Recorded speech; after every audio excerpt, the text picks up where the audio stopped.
Hello students, आपके अपने इस चैनल वावर टॉक्स में आपका स्वागत है। आज के इस लेक्चर में हम एटीटी सेकंड पेपर के हिंदी के सिलेबस का सेकंड चैप्टर वर्ण विचार का सेकंड पार्ट डिस्कस करेंगे। लेक्चर शुरू करने से पहले एक छोटी सी रिक्वेस्ट है कि वीडियो को एंड तक ज़रूर देखें। अगर आप इस चैनल पर नए हैं तो कृपया इस चैनल को सब्सक्राइब करना मत भूलिए, क्योंकि इस चैनल पर आपको सभी कॉम्पिटिटिव एग्ज़ाम्स की तैयारी सबसे पहले और आसान तरीके से करवाई जाती है। ज़्यादा टाइम वेस्ट ना करते हुए हम आज का लेक्चर शुरू करते हैं। तो स्टूडेंट्स, जो लास्ट वीडियो थी उसमें हमने स्वर और व्यंजन को डिस्कस किया था। आज हम उससे आगे का पढ़ेंगे। तो हमारे पास सबसे पहले है संयुक्त व्यंजन। दो विभिन्न व्यंजनों के योग से बने वर्ण संयुक्त व्यंजन कहलाते हैं। जैसे त्र, त प्लस र, इससे शब्द कौन से बने? पत्तर, चित्तर। नेक्स्ट हमारे पास है श्र, श प्लस र, इससे शब्द कौन से बने? श्रम और श्रमिक। ऐसे जो शब्द होते हैं उसे हम संयुक्त व्यंजन कहते हैं। तो नेक्स्ट है हमारे पास द्वितीय व्यंजन। दो समान व्यंजन ध्वनियों से बने संयुक्त व्यंजन द्वितीय व्यंजन कहलाते हैं। जैसे च प्लस च, चच, इससे हमारे पास शब्द क्या बने? सच्चा, बच्चा, और जो ऐसे अनेकों वर्ड्स है वो। नेक्स्ट हमारे पास है क प्लस कक, इससे शब्द बना पक्का और सिक्का। ऐसे ही जो और भी वर्ड्स है वो हमारे पास क्या होंगे? द्वितीय व्यंजन। तो एमसीक्यू टाइप क्वेश्चन कुछ आपको ऐसे भी क्वेश्चन पूछे जा सकते हैं। जैसे आपको वर्ड दिया हो तो आपको पूछे ये कौन सा व्यंजन है, तो आपको बहुत ध्यान से इसकी डेफिनेशन को पढ़ना है। तो नेक्स्ट हमारे पास र व्यंजन के रूप। अब र के कौन कौन से रूप हैं? र ऐसा व्यंजन है जिनका अन्य व्यंजनों के साथ मेल होने पर इसका रूप बदल जाता है। यदि र स्वर रहित है तो यह अगले व्यंजन के सिर पर इस रूप में लगाया जाता है। इसे हम रेफ कहते हैं। तो जैसे एग्जाम्पल के तहत समझेंगे हम इसे। जैसे ध प्लस र प्लस म, धर्म। नेक्स्ट हमारे पास क प्लस र प्लस म, करम। ठीक है, तो आगे हम करेंगे। यदि र से पूर्व व्यंजन स्वर रहित हो तो र पूर्व व्यंजन के नीचे इस रूप में आता है, इसे हम पदेन कहते हैं। इसकी एग्जाम्पल है हमारे पास। जैसे ग प्लस र, गर, और इसका शब्द ग्रह है।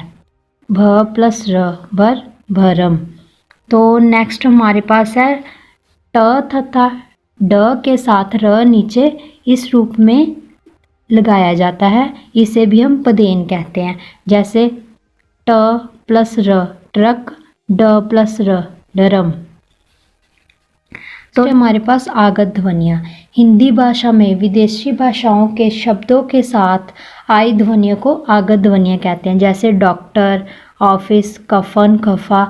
ऐसे तमाम वर्ड जैसे डॉक्टर, नर्स, कॉलेज वगैरह, जिसको हम इंग्लिश में भी ऐसे बोलते हैं और हिंदी में भी ऐसे बोलते हैं, वो कौन से ध्वनियाँ होती हैं? वो आगत ध्वनियाँ होती हैं।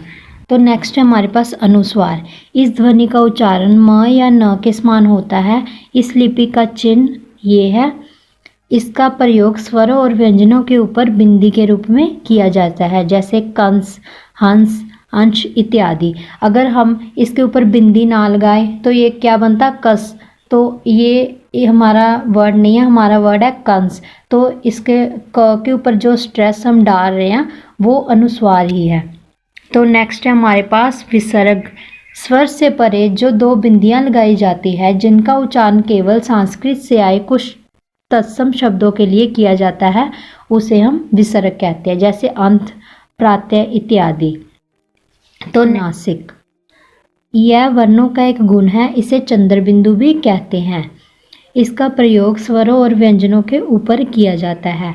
जैसे आँख, चांद, गांव, इसका उच्चारण नाक और मुंह से किया जाता है। तो अनुनासिक का दूसरा नाम क्या है? चंद्र बिंदु, और इसका जो चिन्ह है वो ये है। तो अब हम एमसीक्यू टाइप क्वेश्चन करेंगे, जो कि आपके एग्जाम्स के पॉइंट ऑफ व्यू से बहुत ही महत्वपूर्ण है। तो हमारा नेक्स्ट क्वेश्चन है, स्वरों के उच्चारण में किसकी सहायता लेनी पड़ती है? ऑप्शन है हमारे पास स्वर की, व्यंजन की, मात्रा की, किसी की नहीं।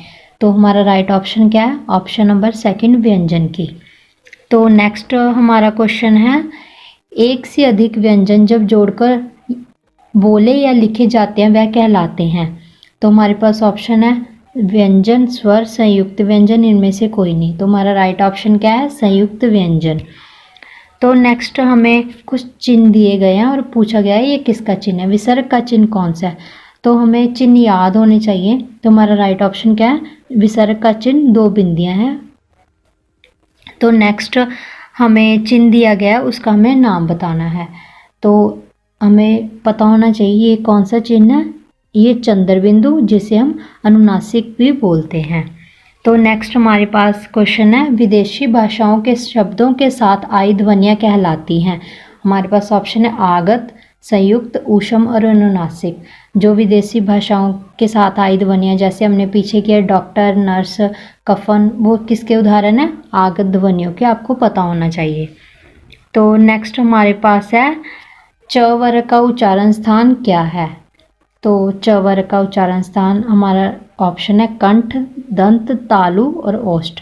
तो हमारा राइट आंसर क्या है? तालु। तो नेक्स्ट क्वेश्चन है ओष्ठ उच्चारण स्थान किस वर्ग का है।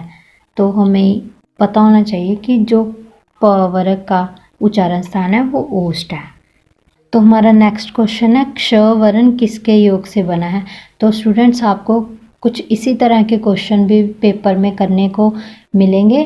तो हम आपको कुछ प्रैक्टिस सेट भी प्रोवाइड करेंगे, जिससे आपको इसी तरह के क्वेश्चन की अच्छे से तैयारी हो सकेगी। तो इसका हमारा राइट आंसर क्या है? फर्स्ट क प्लस श प्लस आ।